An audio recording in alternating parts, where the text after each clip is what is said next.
Okay, hello everyone. Today we're here with Pamela. Once again, we're back. Did you miss us? I did. Honestly, I'm trying to remember how long it was since we last met. I feel like it was this year, but It was this year. Was it? No, it was last year in November. Yeah. Because I went back to look at the video and it was last year in November. We were in Anaheim. Oh yeah, we did. The park with the kids. The damn kids. Now we're here at Dockweiler Beach where there's a few people, but it's pretty chill here. It's not that loud how it was. Very Sunday, self-care Sunday vibes right now. Yeah, definitely. For Very sure. self-care Sunday vibes. No trains. You might hear a plane or two. We're literally not so far away from LAX. Yeah.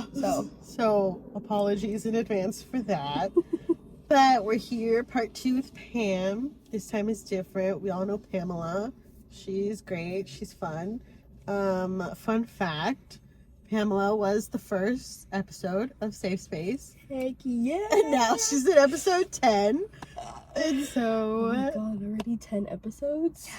That's crazy. I know, 10. But also, apologies, the last episode I put out was, March.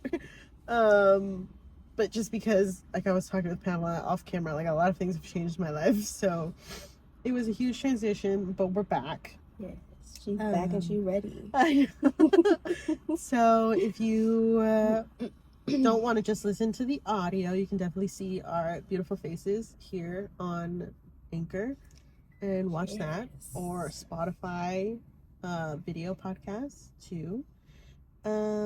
So like I said, today is different. We're talking about something that we had touched on in the last episode that Pamela and I had did together, was anxiety.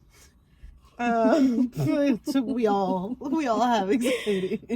I think at this point everyone At this point can relate and they know what it is. Exactly. So the topic for today is just how your thoughts aren't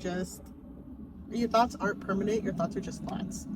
And even though yes, it's easier said than done, but I guess we should start with what is your experience with anxiety?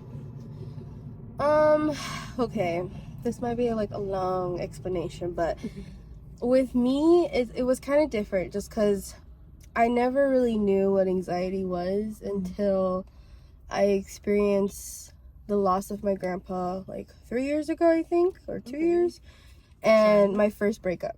So I didn't really understand what it was until I was oh shit, these feelings I'm feeling, they're real. And I'm oh well, I've had feelings like this before, so it kind of makes sense, because when you're a kid you really don't know what those feelings, they're big feelings, and that's all you can describe them as. Yeah, big feelings. They're big feelings, big emotions, which is okay. But then coming from a Hispanic Mexican household, and not just any Hispanic household, but first gen immigrant families, it's a little hard, just because, I mean, if you're Mexican or if you're Hispanic, you know the attitude when it comes to mental illness, or mental health. So yeah, I didn't really know what those big emotions were until, I experienced loss and heartache, and honestly, it was a little hard. Yeah. Just because at first I thought it was a little crazy, because I'm why am I crying? I'm literally driving and I'm having a full breakdown in the car, and I'm oh my god, I can't breathe, or oh my god, why am I shaking? Right. And I'm just okay, you're being too sensitive. Yes. You're being I start kind of bringing myself down in a way where it's okay, there are other people that are dealing with a lot worse shit. Right. So you need to calm down. This isn't a big deal.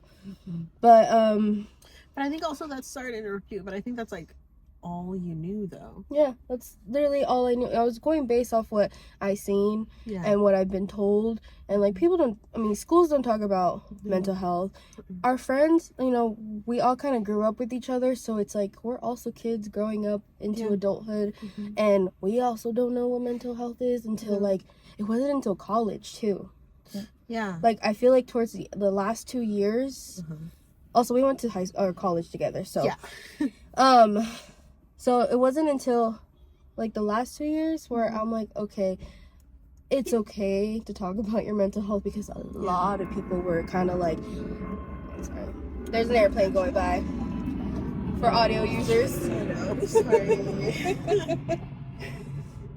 Yeah, I mean, same. For me, it was college too. Like, I mean, I graduated high school pretty young. I graduated at 17, so I was in college at 17. I went to community college at El Camino. And it was also my kind of heartbreak and me not understanding or not realizing at that age that I had an eating disorder. And so coinciding that with my anxiety was really bad.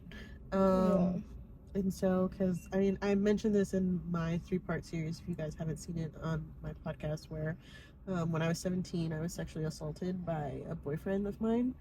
And so experiencing that, then being like thrown into college and having an eating disorder, my anxiety just spiked through the roof. I didn't really like start going to therapy until I was honestly 23.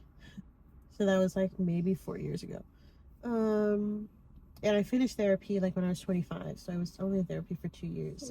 But because like of that, of knowing like you're too sensitive, like your feelings aren't valid, like just shoving it down and shoving it down, shoving it down, I coincided that with food, where I would just like shove and stuff my face, and then I would throw it up after. And that's when I realized, holy shit, I'm bulimic. Like, and so trying to figure that out in my weight loss journey and trying to figure out a very more healthy way of dealing with food and my anxiety, it was challenging. It was a lot challenging because, like, you know, I understand that like Hispanic parents try because they don't know, because they weren't taught by their parents, and so that's kind of like what we have to remind ourselves about, even though it is tough. It definitely is tough. And so like, try to find the words we learn in therapy and translate those to like Spanish conversations, like, it's a lot. And so I remember 18, 19, like how I kind of combated. I say combated because it didn't work. My eating disorder was at 19. I was in a boxing class. I would do that twice a week, and then I would go to the gym every day. And so I was like physically like fit, 12 out of 10. But here, out the window. Like, nothing mattered. I didn't really take care of myself. I was abusing with like not only just food, but like alcohol and pain meds, and so it was a lot. And so realizing now at 27 how to deal with my anxiety, like how I said, it really is like your thoughts are just thoughts. Like, they're not gonna control your life forever. Like, whatever state of life that you're in right now is not your forever. Like, everything goes. Everything moves on, and obviously put me, like I'm saying, like I was able to afford therapy. I know a lot of people aren't able to afford therapy, but I think the best thing that you can do is just journal out your thoughts, like in a little book. If you don't want to like keep any evidence, you can just like burn it. Do that method too. There's a lot of books out there that you can read about anxiety.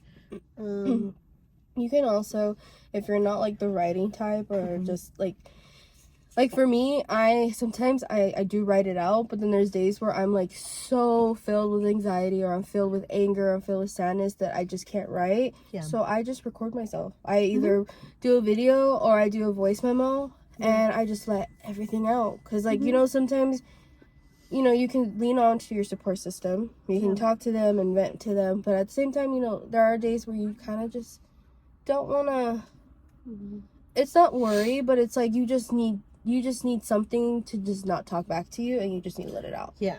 because there's days where you do want advice, but then there's days you don't, and you just want to let it all. You want to release it from your body. But yeah, that's another good way too. Yeah, you just want to like vomit your thoughts. Yeah. And just not have nobody read it, honestly. But to what you were saying about like your thoughts aren't permanent, like it's not a forever thing. I really liked how you phrased that, just because that's something that I'm learning now. Like, I didn't finish therapy. Airplane break. Like, I did do therapy for a year. Okay. And this was I think right after my grandpa passed, and a little before I had broken up with like my first boyfriend. And that was something that she pointed out to me as well. It's like, you have to remind yourself that everything you're feeling right now is just temporary. I know it feels like it's the end of the world, and that, you know, you are taking up space, or you feel like, well, you start kind of making yourself feel guilty or shame for even having those thoughts. Right. And, you know, it is a struggle just to like remind yourself, because when you're in a panic attack or an anxiety attack, you're not thinking that. You're like, oh fuck, like I'm gonna die. I'm gonna die, or I'm fucked, like what do I do? Right. But it really, it's crazy because like, it's very true, because okay, I'm the type of person where I have anxiety attacks, and then I'm able to self-soothe myself sometimes. And then, like, I have that moment, right? And then 2-3 weeks later, I'm like, I got through that. Yeah. Like, I survived. And I think that's the thing where I kind of have to keep going at, where it's like, I gotta feel what I gotta feel. Yep. But also, like, okay, you're gonna look at this, like, months, years from now, and you're gonna be like, wow, I was stressing, I was feeling whatever I was feeling, but I'm here, and like, I'm okay. Yeah. But it's not easy. Like, it definitely takes time, and I think that's something, like, when it comes to like our healing journeys, our self-love journeys, like, it's not all pretty. And it's honestly a process. Yeah, I don't know if any of that made sense, but yeah, no, I think it made complete sense. It is a process, because like how I'm saying, going back to like my weight loss journey, like trying to understand that like most of it was my unhealthy relationship with food, my anxiety towards food, separating how someone made me feel because of food, were like, because the person who I dated, he was also emotionally abusive. And so relating to that with food, of like how, you know, he would kind of like, how can I say this, like manipulate, like really like reading between the lines and like calling me fat, but not calling me fat, like not saying those words, just like saying like, hey, maybe you shouldn't eat that, or like, hey, maybe you should like drink this instead. Like, you know what I mean? So like very indirectly. Exactly. Indirectly, directly saying shit. And so, like, maybe I should punch you in the forehead. Exactly. And so, like, now understanding that, like, yeah, sure, I could eat clean for the whole week, but like if Sunday I ordered a pizza, that's fine. Yeah. Like, I'm not gonna blow up because of that. And I used to like blow up and like eat all of these foods, and then I would just like purge it out after. Yeah. And so now, like, realizing that, like, you know, finding those healthy boundaries too with anxiety, and figuring out the difference of that, I don't have to like coincide them together, like separate them in my mind, where like, I have the right to eat food. I'm like blessed to have the right to eat food. And like, if I feel anxiety after, it's like, why do I feel anxiety after eating that food? And so that's like my process with anxiety. But like how I said, like I didn't realize I had anxiety until I was like 23, also following a heartbreak. They do that to you. Yeah. It's like I don't know, I feel like all of those experiences kind of just introduce you to like a whole new, like, how do I explain it? It's all very new, and it's something like, it's not, we didn't get the rule books, we didn't get a guidebook to like how to handle any of these kind of emotions or experiences. Bless you. I know. God bless your soul. Yeah, no, we didn't. And though, like, I mean, for me, it was like, it also, like, I mean, okay, a lot of people made fun of Demi Lovato for this, okay? But, like, she had some truth to it. When she broke up with Wilmer Valderrama. Oh my God, I forgot about that. Scandal in itself. Very scandalous. Anyways, she had said that it was hard for her to see herself alone without him because she had coincided. I feel happy because I'm with him. I feel this because I'm with him. I feel that and whatever. And so that happened to me when I got into a relationship because I pivoted from being in a relationship with a toxic man, going into a healthy relationship with a woman. And so after, in the end, a cheater is a cheater. Period. She cheated on me, but that's besides the point. That's how I was. I coincided with just like, I feel healthy. I don't have anxiety because when I'm with her, I don't feel anything. Yeah. And so like when that tie gets cut, you're like, holy shit, what am I going to do now? Yeah. It's like, I don't have my anchor with me to like tell me that everything is okay. Yeah. And you really like need to look in the mirror and tell yourself like, you're your own anchor, girl. Like, why are you depending on somebody else for your happiness? You got you. Exactly. Yeah. So that also kind of coincides with anxiety and like heartbreak, where it's like you kind of have to figure out how to deal with your own anxiety, but also let people help you deal with your anxiety, but not solely depend on people to deal with your anxiety. Yeah. Because that's also like you not dealing with your anxiety. Yeah. No, I relate to that so much because like towards the end of my relationship, I think first of all, I was in a very codependent relationship. Yep. So like again, like the security, the anchor, like I felt like if I like I can't do anything without this person because this person is like, he knows me and like I feel okay. I'm not gonna meet somebody like him. Yeah, like you start having those thoughts and you're like, oh fuck. But it wasn't but it wasn't until like the breakup when I realized like, you know what? I had all of these feelings, but because I did not want to cause any like more issues, or I didn't want it to come off as crazy, and I didn't want to have those feelings of like, if we were to separate, like I am gonna die. Like I didn't want to think about that. Yeah. And well, yeah, because you were living in your reality, but it really wasn't your reality. It wasn't, and it was almost as if like it's like something had to happen in order for me to like snap into it and realize like, okay, I'm my own anchor. Yeah. And you know, like that thing where it's like your body kind of starts rejecting certain people and certain environments. So that's what started happening. But then after I had broken up, that's when the anxiety started happening. And I think that's why I'm really pro like self-soothing, like finding what helps you self-soothe, because in a healthy way, yes, because also like food is my comfort. And you know, growing up in a Hispanic household, like you're sad, you eat. You're angry, you eat. You're freaking happy, like food was always involved when it came to emotions, because like, you know, my grandparents never talked about their feelings. They're like, you know what, I'm just gonna make you like a bowl de frijoles, frijoles de la olla. And like that's how I kind of started associating food and like my my emotions.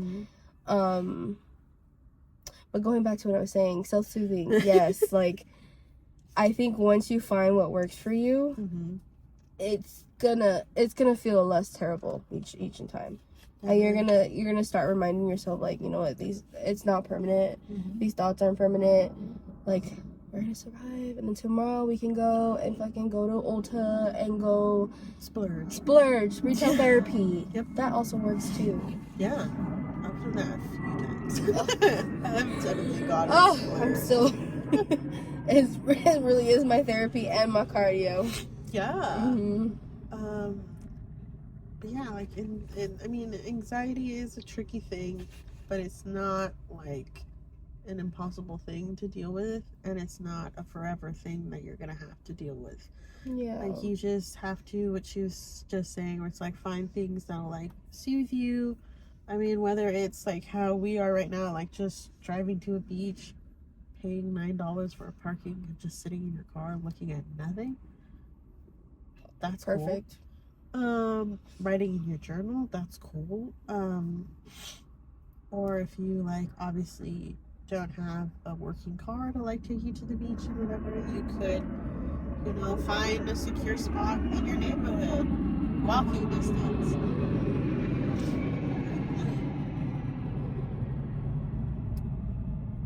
Walking distance, you know, find a park, sit at a bench and write in your journal. Or even just, you know, there's a lot of online forums that you can also join if you have nowhere or no one to talk to that feel exactly what you're feeling, and I found those super helpful as well. But yeah, as like Sophia was saying, like, if you can, go to a park, go to a beach, grab your journal, you know, watch the sunset wherever you are. But I think those like pockets of peace will really kind of just center you back to like what you need to do, and like, okay, how do I move forward from here? Right. This car that parked up right next to us. He's gonna hit the thingy. He's gonna hit the thingy. Like me earlier. But yeah, like how I said, anxiety is a constant loop. It just depends on how you want to get out of the loop of that feeling of anxiety. But we understand that it is hard, and like obviously in different cultures, anxiety is seen differently. Like, I think the one that like relates most to Hispanic culture is like Asian culture, when they are like also ones who like don't talk about their feelings, and that's not okay either, because like that's how like that's how you feed into like honestly machismo, where you're not having your son or your daughter and like talk about their feelings, and they turn into somebody who honestly is ugly and scary, and they realize like at a very late age, like, why am I like this? And it was just because of anxiety. Like, it wasn't because of like you were born that way or you weren't anything. It was just nobody let you spill your feelings. Like, nobody let you just exist in your own feelings. And like, it's so sad and so common to hear like Hispanic men at like the age of 45 who are barely dealing with their anxiety, and they feel like it's a waste of time, but it's like, it's no, you realize something was wrong and you wanted to take it head on and figure out what was going on with you. It kind of reminds me of, I don't know where, it was probably a TikTok, but like Hispanic men don't live up until, I mean, they live up to, I think, their 50s or 60s. Yeah. Like, they have an expiration date. And I truly, truly believe it's because, like Sophia was saying, they're not allowed to express themselves because it's equated to weakness. Right. And then because if you show any form of emotion, it's weakness and so forth.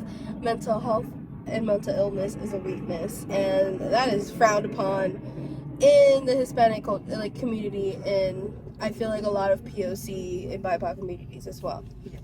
And it's like, what happened? Huh? Sorry, I was just saying yes. It says yes to what you're saying. But it's like, I can't even imagine, like, yes, women, we go through our own issues, but I can't even imagine, like, not being able to express myself, because it's tied with like our masculinity and our femininity. And like my brother, for instance, he's 22. He just graduated. So around his age, that's when I started to like realize what anxiety was. And I just remember looking at him because we recently were going through some issues, like family issues, and I think I'm starting to pick up on like when he shuts down. And I didn't really take notice of it until he started crying out of nowhere. And we were at Target. It's always at Target. Target just brings a lot of emotions out. But we were at Target, and I can tell like his demeanor changed, and it wasn't until we got into the car where he just completely broke down. And I'm like, what's wrong? Right. And he was just like, I don't know, like I just felt like I was doing everything wrong, and like I just feel like there's just so much going on. Like he spilled everything. And me and my sister just kind of looked at each other, and it's like, okay, he's experiencing a form of anxiety and a panic attack, and he doesn't know it. Yeah. And it's because like, and I think that's something as an older sister, it's like I didn't realize like, oh fuck, like it's not just me. Right. It's not just my family, like it's people that I love that have no idea what this is. Yeah. And they were just like me years ago, where it's like, this exists, these emotions exist.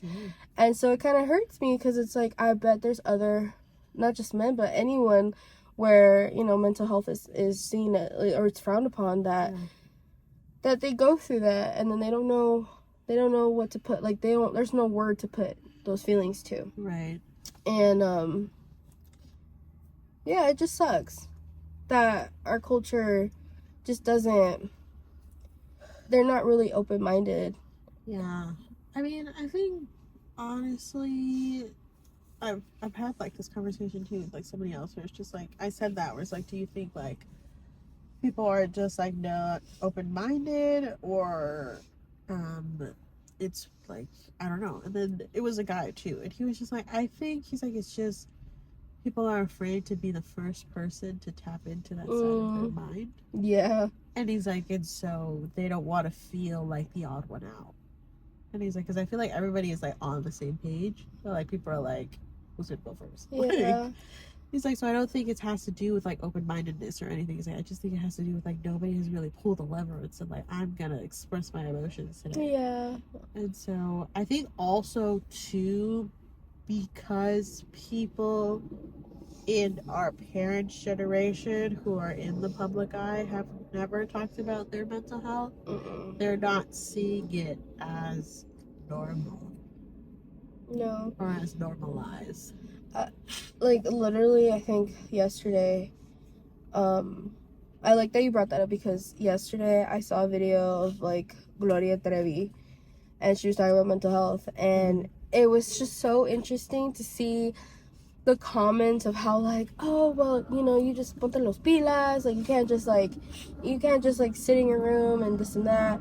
And it's kind of like they were seen as the rebellious or the crazy ones, or like they have issues, or they're probably in drugs and doing this. And like it goes to like what you were saying, like our parents and their friends and the people they look up to, if they're not talking about it, and if it is talked about, it's a spectacle. It's on the news. It's on Telemundo. The gordo y la flaca are talking about it. Right. And I think also too, like it came, sadly as it is, it came from a woman. Oh yeah. And so that it's too. like she's just being emotional. And it's like, no, like if freaking, I don't know, I mean, rest in peace this man, but if like Vicente Fernandez said that he had anxiety, that's when shit would change. Oh hell yeah. Why? Because of who he is. And who knows if he even had anxiety. And he died with that shit. Which is sad to think about.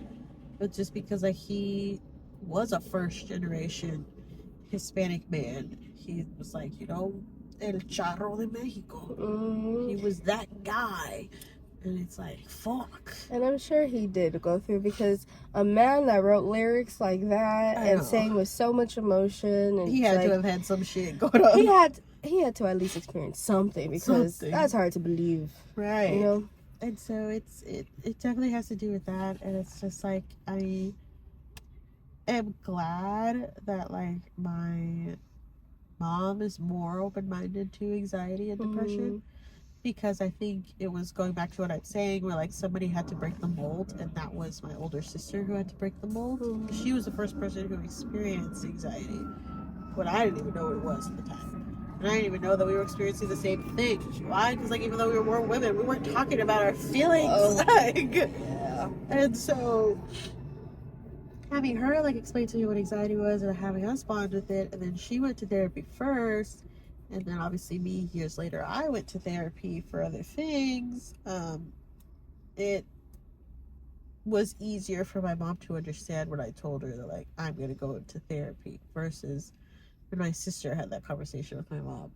She was gonna go into therapy, and like my mom like said basically like those things where it's just like, why, like you're fine, like it's because you're just at home doing nothing, no ocupas la mente. Like it's just like that is just shoving shit down like so far, until like what you just said, like you punch somebody in the face and you have no idea why. Like it's like it's because I never dealt with my anxiety and my depression. Like, no, but good for your mom though, because I mean not a lot of parents are willing to even acknowledge that there is a problem, and that problem needs to be addressed.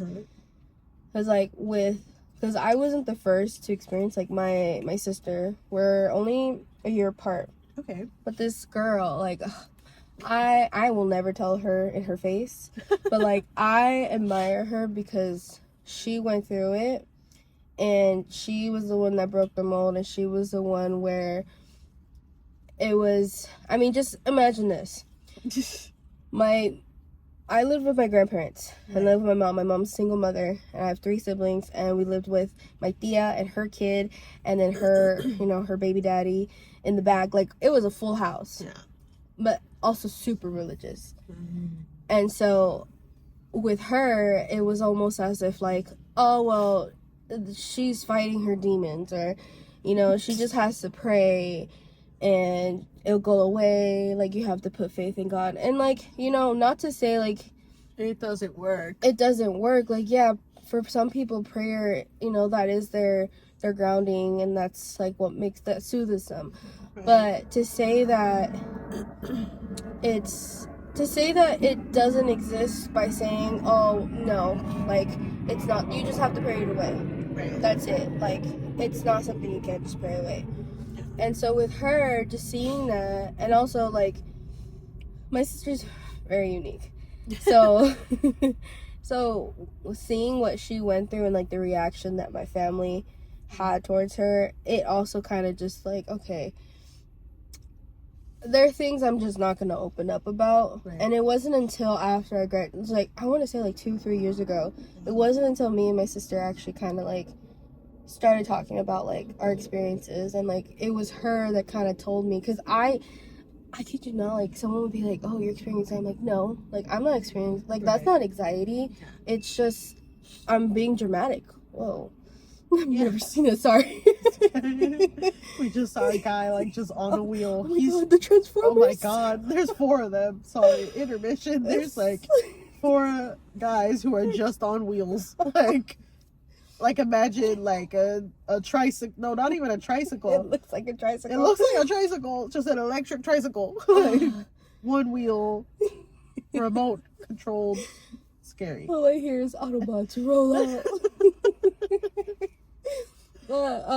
Anyways, but it's like, it wasn't until a couple years ago where we kind of just talked, and I realized like, oh shit, like I was experiencing those, and she kind of helped me kind of stop negating what I was feeling, because she was like, you know what, because I would literally be like, no, there's other people who experience it a lot more. I felt like so guilty for taking up space for those that actually dealt with depression and anxiety and stuff like that.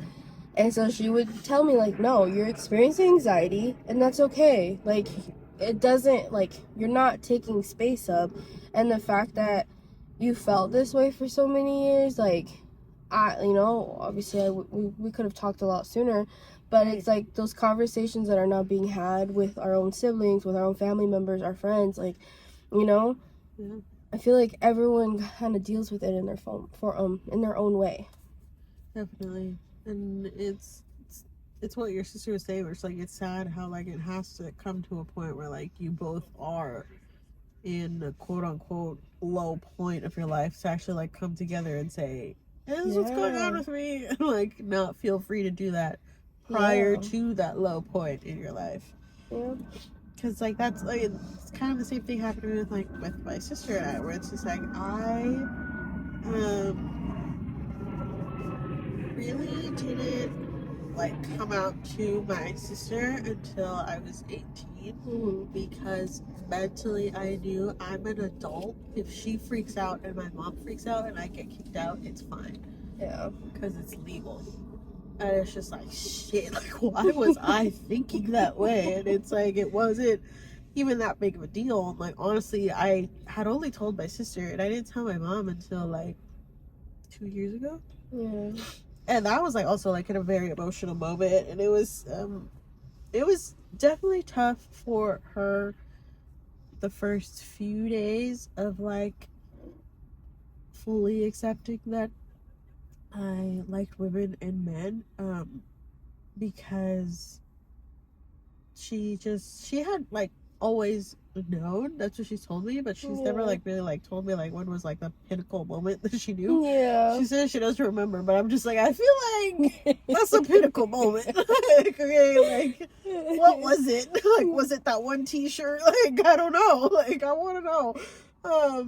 And so it, you know, was kind of like one of those things where it's just like, I guess she didn't want me to like she didn't want me to be freely myself, just because of like society and like safety wise, which is like, I get it, but it's like at the end of the day, it's like the more you shove shit down, it's gonna spill out either way. Yeah. And so I think like that was like the other main thing too, where it's like when I came out to her is when I told her that I had been in a relationship with a woman like a few months prior. Like we had just broken up. And so it was like also like shots fired everywhere for her.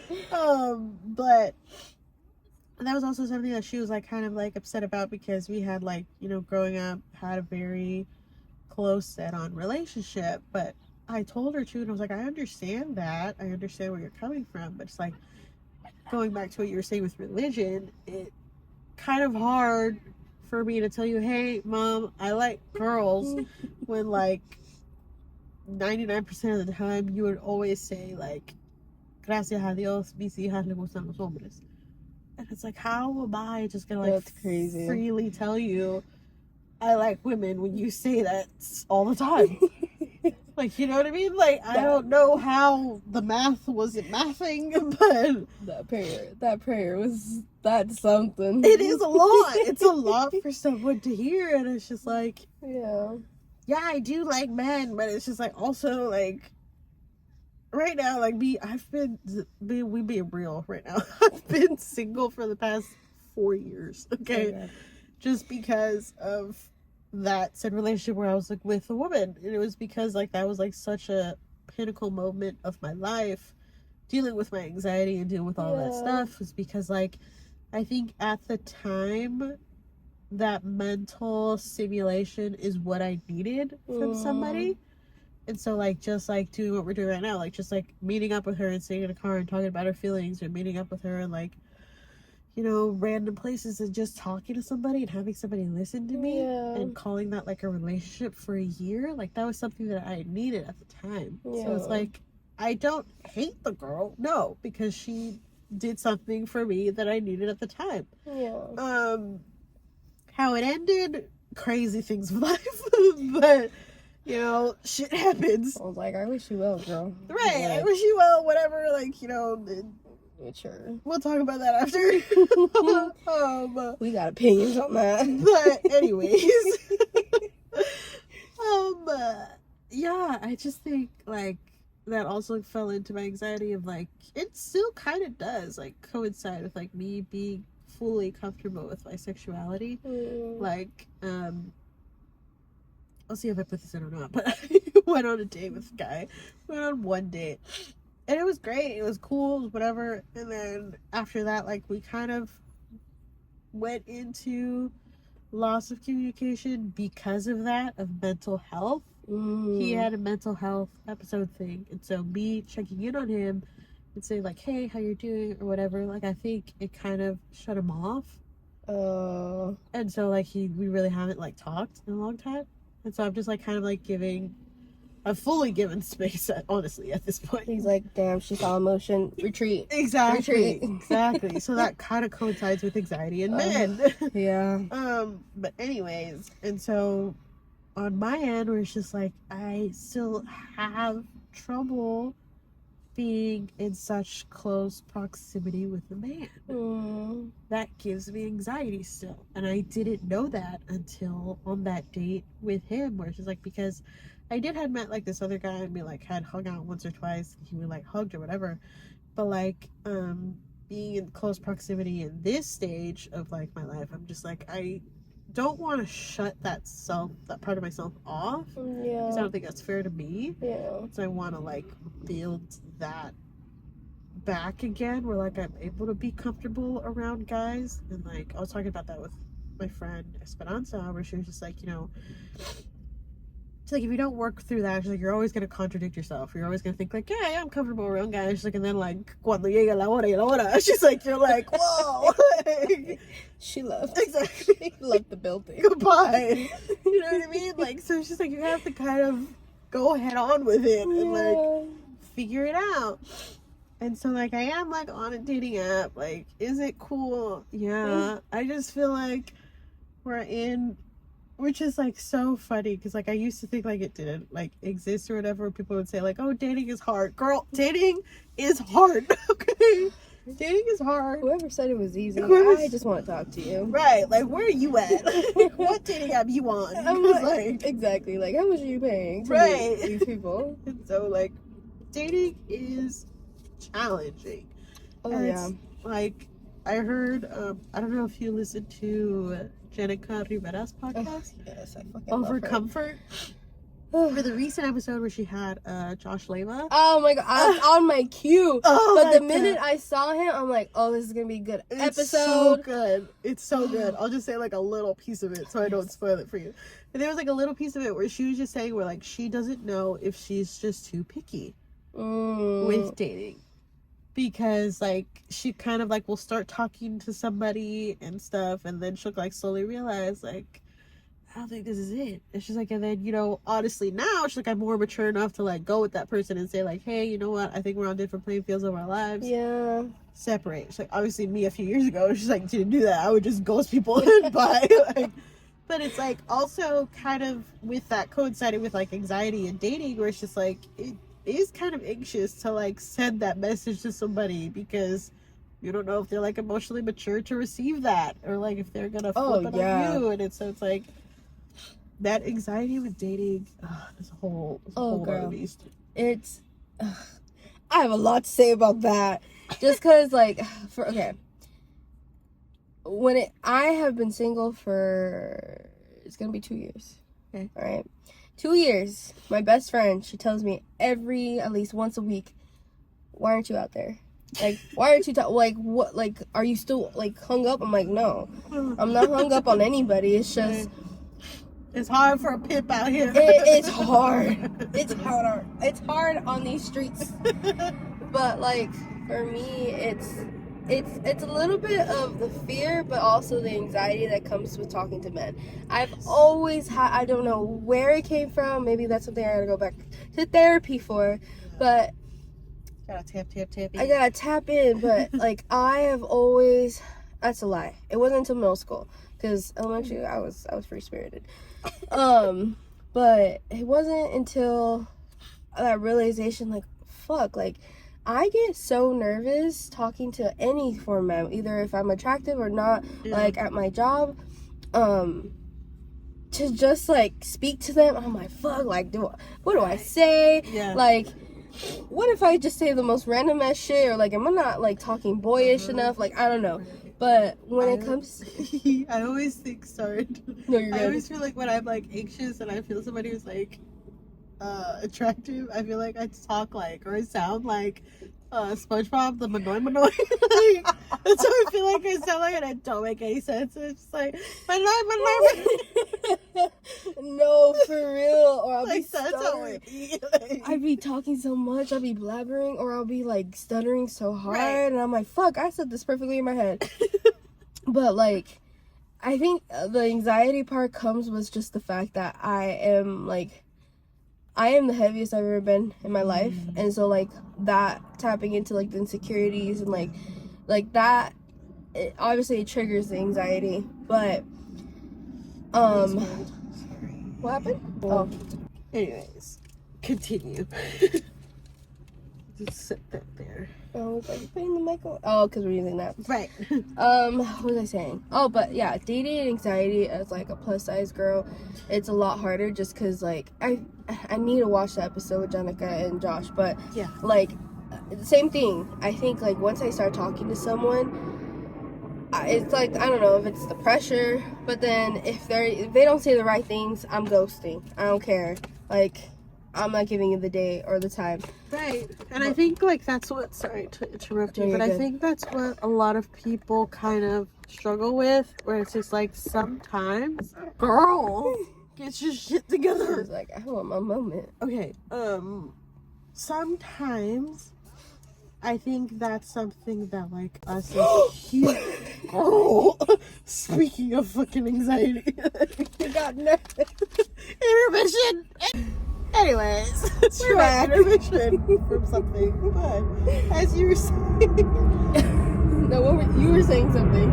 oh, I was saying that. How sorry, plain. I was saying that how us as humans kind of we expect people to give us a reason of why they're not talking to us anymore. And it's like once you shut that part of your mind off, or like some people won't give you the time of day, it'll be easier for you to move on. Oh yeah, I have to start telling myself things now where it's like you don't need a why. No. You were never promised a why. Exactly. And then once you realize that, it's like okay, well then on to the next. And I think that's also something like why I'm not on the dating game yet. I have been thinking about it, maybe 2024, but like that's something that I kind of had to like teach myself. It's like don't take things personal. Yeah. And you were never expected a why. Yeah. Like just if it doesn't go well or if they stop talking to you, then cool beans, on to the next. Like how many people exist in this world? Freaking like 7 billion people exist in this 7 world? fucking billion people. We can go to the next one. Exactly. But no, that the anxiety when it comes to dating, especially in this Hispanic culture, is fucking full of nerves. Yeah. I think it's like also to what you just said, like on to the next. I think it's like a phrase that like my aunt says all the time. She was like, los hombres son como los aviones. Uno viene y uno se va. I've never heard that, but I'm gonna be that tia that's gonna start saying that. So like basically she's saying that men are like planes. One lands and the other one leaves. So that's the model. I'm gonna say that to my cousin who's literally just broke up with her 5-year-old boyfriend. Rephrase. With her ex who they've been with for 5 years. Oh, she got out of a 5-year relationship. There you go. In short, Google edit. Not Google edit. Give me. Pause. My mind. Okay. I think the coffee hit me. By the way, we're also drinking Phil's coffee because Free Palestine. You have to support Phil's coffee. If you didn't know, Phil's coffee supports Palestine. It's very delicious. Very nutritious. And if you don't support, your mom's a hoe. I don't take that back. We don't make the rules. We also have very nice pastries. This is a coffee muffin. Ad break. Ad break. She got me one too. Look how perfect this is. It's so good. Definitely better than a company we shall not name, but looks green and it rhymes with bar bucks.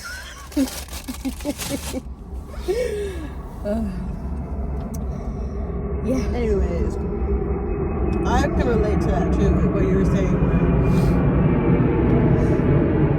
Late intermission. It was like the sixth one already. With that was like also kind of like one of the reasons why I started to get into shape, like because I felt like I wasn't attractive. And I was like, if I don't feel attractive, then how is somebody else gonna see me as attractive? Yeah. Which is also easier said than done. Yep. Because it's hard. Like being healthy and losing weight is hard. Like, yes, I did make a compilation on TikTok of like my experience with the weight loss journey, which was great though. It was hard. It still is hard. But it's definitely a thing where it's like I also realized too, or like when I was at my like heaviest moment of my life, was because I made myself that way because I didn't want people to see me as attractive. And so I made it as like a blanket thing. Yeah. And so like now I'm just like, I want to go out in the dating world, and I'm like, well, shit.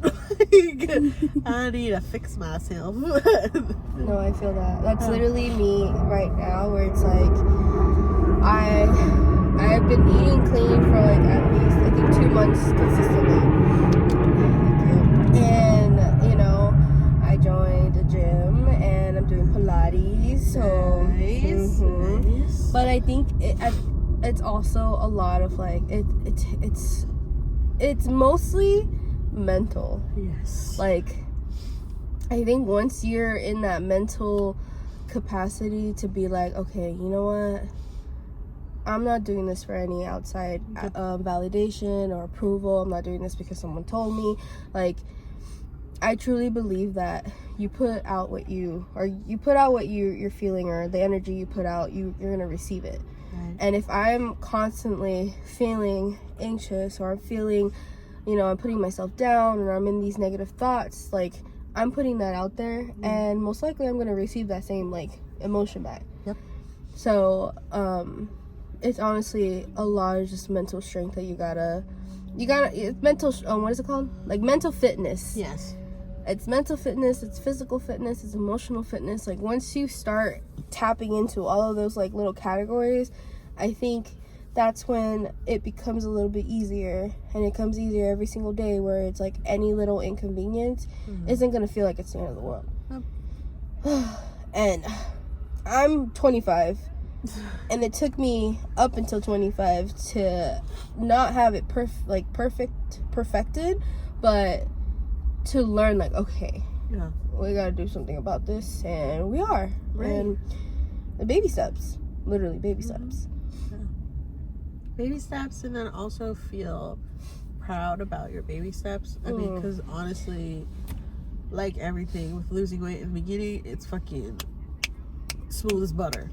But then it gets to a point where like your body gets used to shit and it doesn't want to do shit anymore. And it's just like you have to kind of not fall into your anxiety and say like, well, like now I fucking failed, and like I'm gonna fuck this shit with the exercising life. Yeah. And it's like, no, just keep going, tweak a few things, maybe add in a workout.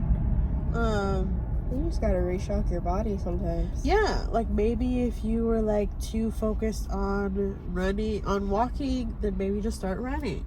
Or if you were too focused on weightlifting, then maybe like do weightlifting and then walk on the treadmill after. You know, add something in there so that your body could like figure out like, oh, we're doing something different, we're moving again, when it's like you've been moving this entire time. But that's how your body processes things. And so that happened to me. Like I used to weigh 222 pounds. Right now I weigh 190. And so losing those first 10 pounds was like smooth. Oh yeah. And then so being at like 212, and then losing those additional 10 pounds was like also cool too. So 20. I was like, cool. Losing these additional 12 was the fucking struggle of my life. Because like, yes, you're like, what you're saying, you're like eating clean, you're doing all the exercising, you're doing all of these things, and then you realize where it's just like you're doing the same shit all the time, so you kind of have to shock your body. And so what I would do is like, I do dancing videos of the fitness marshal. I do his videos.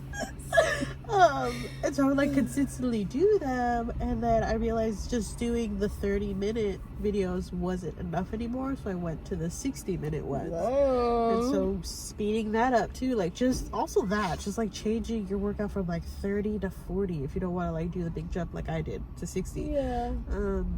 Doing that also shocks your body too, so that's what happened to me, and I was able to lose those 12 pounds down. So like now I'm 190.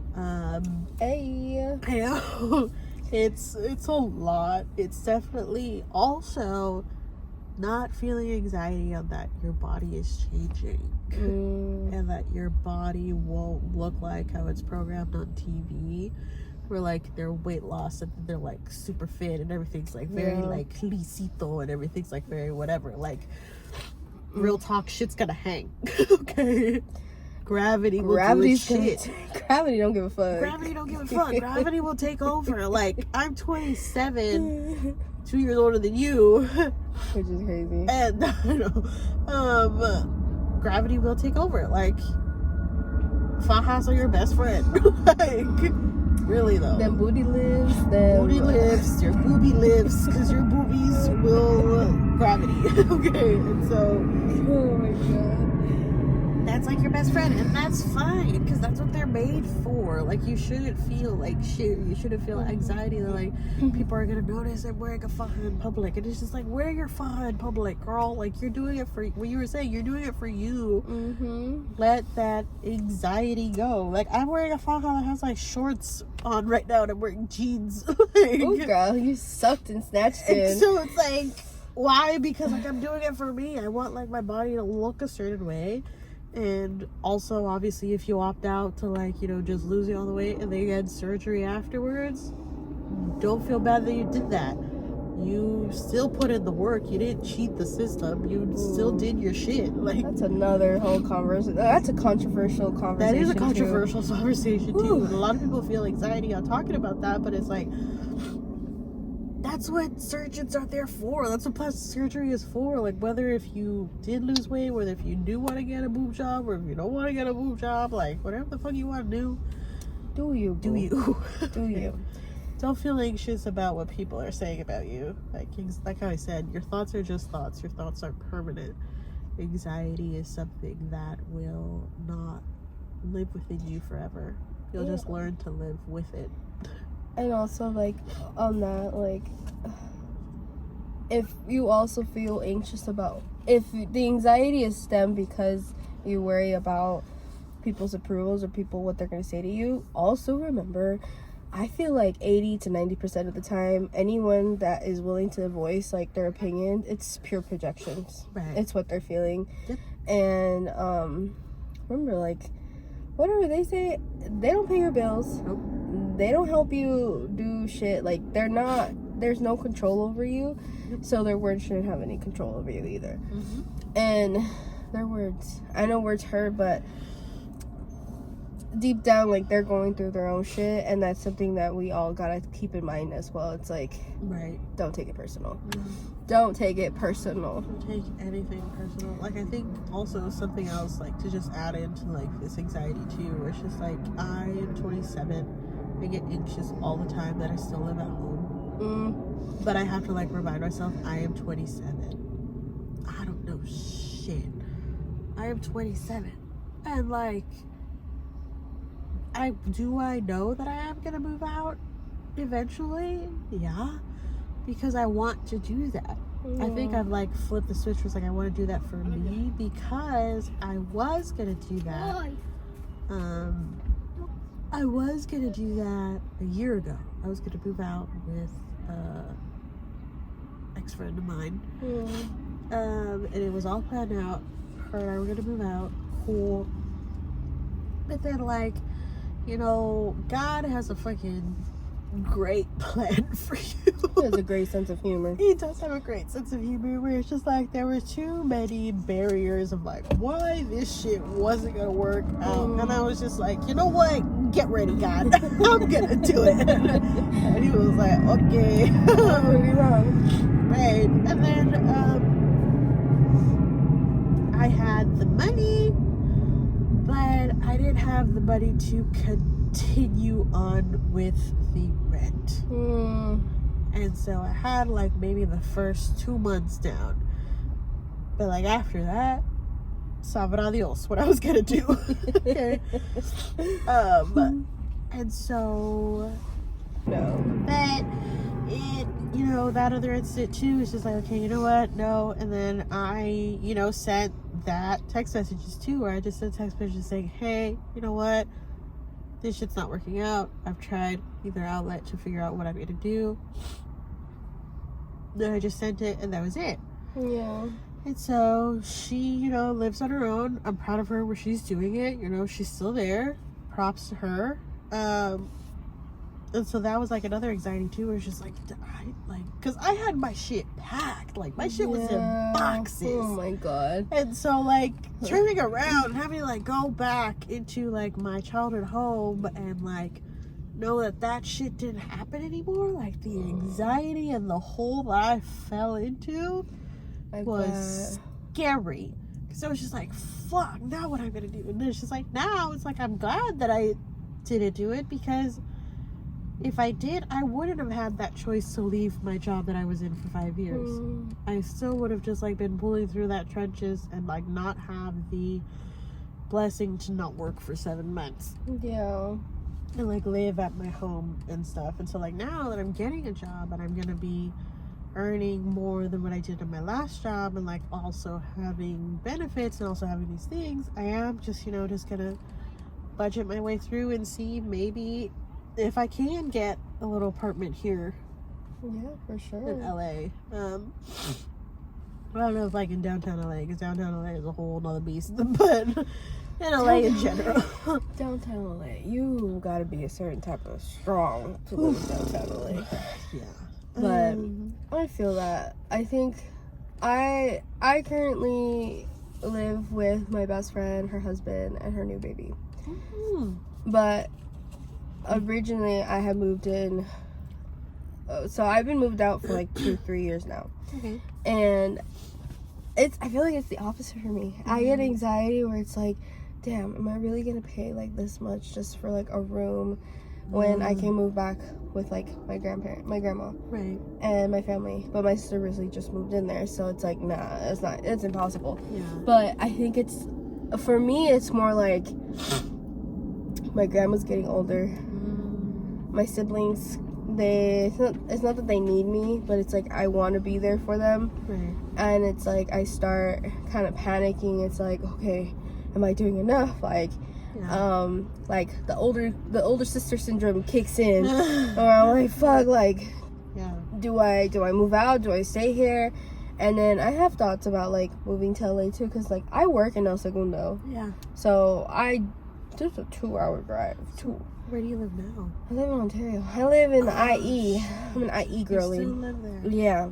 So it's like trying to figure that out as well. But I totally understand that feeling of like, you see, like for me, I see people my age, they already have their own apartments.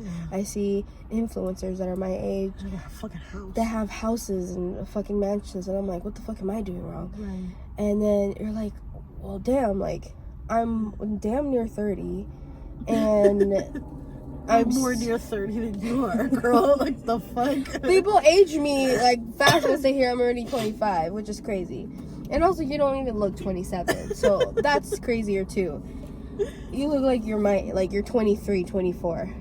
We're in our early 20s. Let's just say that. But it's like, I think that feeling of like, fuck, like, what am I doing? Like, how am I gonna grow out of like the thing that I'm used to, right, and like go after what I want? Yeah. And but for sure, like, don't ever feel bad for you still living with your mom, because God, these prices out here for an apartment are crazy. Insane. But no, I feel like there's so many different aspects of life where it's already overwhelming as it is. Yeah. And I think because we're also on social media and we see so much of like the way people are living, and just you kind of just get into that loophole where like okay, I'm at this age, I should have already been here, right? Or at this age, I should have already been married with kids, and that just creates a whole cluster of just what the fuck, panic attacks and. Right. And I think that's the other thing too, which is like my sister, she's 29, and so she got married, fell in love with her current husband, for her, and they have 2 kids, and she's 29, and so she got married when she was 24. And so like for the longest time I was like, oh shit, I mean at that time I was 22, and I was like, oh shit, am I like. And now that fast forward these 6 years have passed, I'm 27. I'm like, what? She's accomplished like so much more than me. But it's just like, that's what just was in the cards for her. Honestly, like feeling anxious about because she lives in Albuquerque, New Mexico right now, and so they're like out there. They have like their house and whatever. It's cool. Because of that, because of like living in California, it was just like too expensive to raise 2 kids. Also paying rent in an apartment that was just like small and not enough for the 4 of them, and so it was just better for them to go out there. And so just feeling that type of anxiety, which is like I'm behind, but it's just like I'm not behind. Like I realize like I'm 27. I have like the privilege of waking up whatever I want, like doing whatever I want, like not having to not saying that like a child is a burden, but like not having to like fulfill or something depend on me, like especially right now that like I don't have a job. Like how would I manage not having a job and then also like raising a kid? Oh god, yeah, like that would be a lot. And so it's also just like thinking about that anxiety, which is like I'm 27, having that like clock ticking of like if I will have kids or if I won't have kids, and it's just like I don't know. I'm 27 and I don't know, and it's like that's fine that I don't know, because it's like it's pretty cool seeing. I mean, I know a lot of like other people in like Hispanic generations would think it's wrong that a woman who's like 47, like Hillary Swank, had twins. And they're like, what the fuck? Like, why did like she's irresponsible, whatever? She's like, we don't know how long she had been wanting to get pregnant. Literally. We don't. We just know that she got twins. She has some babies. She had a baby. Babies. I don't know. Love that for her. Like, I'm just thinking maybe 4 years down the line when I'm 31, but then also that seems too close. It's like, I don't know. Yeah. I think, like, I used to think that way too. I want to say after my breakup, I started thinking like that. And funny enough, yesterday, I was invited to, like, a Friendsmas, and me and my best friend, who just had a baby, we went, and I was the only one who did not have kids. And that was a first. Yeah.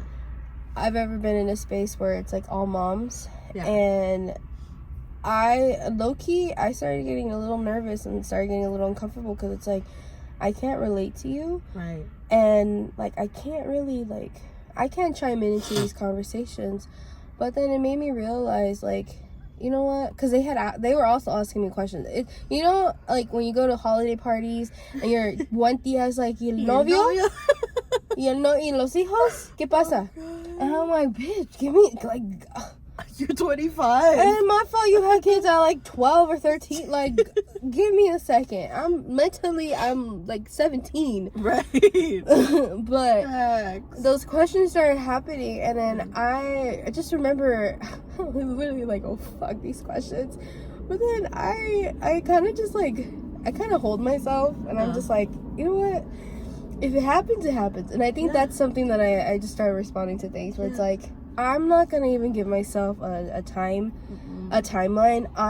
I truly believe if I meet someone and that person and I feel secure and like let's say, because like right now I don't want kids, but let's say this person convinces me otherwise, then I'll have kids. And if I get married tomorrow, fuck, I'm getting married tomorrow. But it's like at this point, like, I don't give a fuck if I'm 30, 40, 50. It's gonna happen. If it doesn't, I can say I lived my life the way that I wanted to. I found joy in things that I do and the people that I love that are around me. And I also find a lot of joy just like talking back and just be like, you know, teasing my grandma and like my tias and be like, oh yeah. When are you gonna have kids? But no, like that's a whole other level of like anxiety when it comes to like our tias and like people trying to not mind their business. And going into like that same thing with like anxiety too with like family, where it's like I kind of, you know, it'll sound selfish, but like I'm the same way, where it's like right now at this current moment of my life, I don't want kids. I want to have that liberty in my life where I don't have to take care of anybody anymore. Oh, that's liberating. And so it's like, because like, I mean, even though like I'm not blaming my mom, I'm not blaming my grandma, I'm not blaming anybody, but it's just like at a very young age, my dad, he passed away when I was 6. So like 3, 4, he was diabetic. I knew how to take his blood pressure. I knew how to take his sugar. I knew what to do in senses of emergency. Yeah. And then he passed when I was 6, and it continued on with my grandma until this day, where I know what to do with her blood pressure. I'm her power of attorney. Basically, I make all of her medical decisions. Yeah. And so that's a lot already. It's a lot already. It's been just like, that's been my reality for 22 years of my life. You know what I mean? 24 years of my life. And so it's like, that's kind of the main reason why I don't want to have kids, because I don't want to have to also take care of something else. Yeah, I hear that. I hear that a lot now with like women our age, especially like our Latina mommies, where they're like, if I had the choice, I would have waited a lot longer, just because they're usually the caretakers. They're the ones that are taking care of the siblings, the abuelitos, the parents, you know. And I think that's like, I agree, like, it's not your mom and your grandma's fault. It's just circumstances happen, and there's just not a lot of support for situations like that. And like, not everyone can hire a babysitter, not everyone can hire a nurse or a caretaker. Like, that's just expensive. That's an elitist mindset. Yeah. And but like, also like, some, sorry to interrupt you, but like some insurances only cover a portion of those things. Oh yeah. They don't fully cover it. And it's just like, my grandma would receive physical therapy at home, and like what is it? It was physical therapy and like emotional therapy. But I remember there was like another certain therapy that she was able to take, but it wasn't covered by her insurance, so she only got the emotional and physical therapy. And so that's like the other thing too, which is like, also like my baby cousin, he's a special needs adult, and so also taking care of him too, like being a teenager until now, that's also a lot of things too. And like, still, like, now he's in town, and it's like, I love him to death, I'll take care of him, I'll clean him, whatever. But it's just like, I feel like, in a sense, in a weird, odd sense, I've already experienced what it's like to be a parent. And I don't want to do that innately. Yeah. And so it's like, does it sound selfish? Maybe. But it's like, you're selfish, girl, as it should be. Right. It's like, that's what I'm saying. I don't want to choose that sense of responsibility, I guess is what I'm saying. And it's like, because right now, it wasn't necessarily a choice. It just happened. Like what you're saying, circumstances happened, where it's just like, I had to take care of a bunch of these people with like, also at times, so like with the help of my sister, but then it's just like, also my sister grew up, she got married, she has her own kids, so like now it's all me. Yeah. And so it's a lot. Yeah, I feel that. That's like literally very similar. Like I didn't take care of my grandparents. My grandpa, he was diabetic, and that was usually my aunt, who's the oldest of their kids. So like she kind of took on that responsibility that you experienced. Yeah. But I'm like that now with my grandma, where it's like, girl, I gotta make sure you take your medicine, you're walking, you're doing your PT. Yep. Like, I want you to be here as long as I can have you. Right.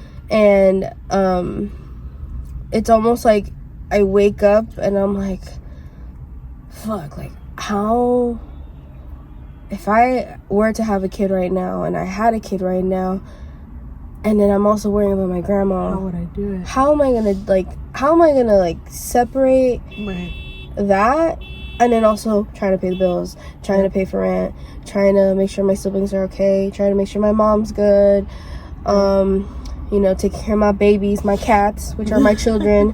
But it's like, that's unnecessary pressure that I don't need right now. And like I said, if time comes, it comes, but I have the agency to choose when I do and when I don't want to have kids. And that's okay too. That's okay. Yeah. But that's just a lot of stress. And did you know that, fun fact, that Hispanics and Latinos, they experience the highest levels of stress because they're making decisions like this at like a very young age. Yeah. And then where stress comes, the anxiety comes, and I can't even imagine how they went through it. And then now that we have the resources, we have the resources to try to find a way to just get through it. Yeah, I mean, also Becky G and Chi Rivera talked about this too, where they, Becky G, you can really put in perspective. She's been the bread maker of her family maybe since she was 14. Yeah. And so it's her going to therapy too, where she's talking about this on her TikTok and all that stuff. I'm not just spilling her beans out there, but she got a close connection to Becky. She where she was just talking about that of how she has that mental stress of just it was hard for her at a certain point to turn off that side of her where she doesn't have to be the parent anymore. Yeah. She can now just live her life where it was one of her siblings that told her, where she was just sister, we don't need a mom, we need a sister now. Because she doesn't need to take care of them anymore. But it's at the end of the day, it's hard for her to just flip that switch too. Yeah, because if you're wired that way since the get-go, then it's you're always going to be in a survival mode until someone kind of shakes you out girl, we good. Right. And so that's kind of how I feel too, where she's right now, or was it, or a few days ago, where I was also gonna go out and do something, and so I had to make sure my grandma had taken her medication, also done her PT, she had breakfast, and that lunch was ready before I went out, all before noon. And so it's just having that mental checklist of just leaving and going and then coming back home, and obviously my mom asked me where I went and did all these things, and then she was oh, okay, and then I also telling her we're but everything was fine before I left. Yeah. And it's just I don't have to do that.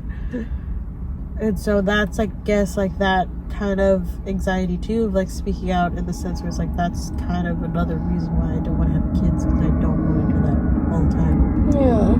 And so it's it's what you're saying. I'm probably just in my selfish girly era. We're just a couple of girlies with anxiety, and we're learning boundaries, and we don't want kids, and that's okay. We will one day, but for the time being, I know. I truly believe in the saying that your parents, your grandparents, they become kids. They reverse themselves, and it's you're already kind of taking care of your own adult viejito kids. Yeah. And that's okay too. Yep. Yeah. But anyways, anxiety, like how we went on a huge different spiral in this episode. We talked about anxiety in like 50 million different ways. Oh, literally. So if you experience any of these, like, you're not alone. You're not alone. It comes in all different shapes and sizes. Yep. Leave your comments down below, like what you've dealt with in anxiety. I'd love to read them and relate to you if we do. Yeah. But I hope you guys enjoyed this episode. Also, if there was like a light change, just because we're like at the beach, it's a little bit before sunset right now.